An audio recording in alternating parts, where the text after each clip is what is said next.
Catholic Bishop Conference of India kalapun ku burom yo menteri rangba ke jela Conrad Sangma nalor ki khat khandai ngut ki weipat da ka CBCI National Award arhajar arphun rio kane ka National Award badang supun mi thamai la ai hakasin ka banungkong sha menteri rangba jong ke jela Meghalaya Conrad Sangma bat ki wei ki nong yo khusnam ha ka jinglang ka balai phunyo CBCI General Body balalong Henne kesengi lengkong ha St. John Medical College, Bangalore. Ka CBCI National Award ka burom ya kiri usimet, kibal ai kejeng syakri bakerpang sya ka balang, ka imlang ka salang, bat iya kari. Became what you became.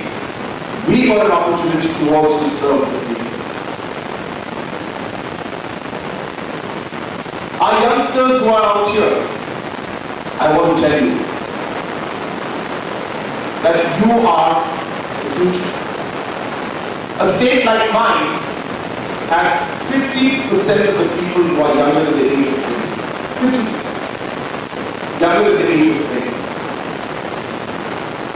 20. It is very important for us to shape the youth. I tell people that Meghalaya and India's greatest asset is the youth, and the Meghalaya's and India's greatest challenge is the youth. It depends on how we nurture them. If we nurture them well, they are the most constructive force, and if we let them go astray, they are the most destructive force. And the Constitution. I request all our eminences to felicitate our honoree with a shawl, Most Reverend Archbishop Andrew Smart College, present the certificate, and His Eminence George Cardinal Kuwaka to give the memento.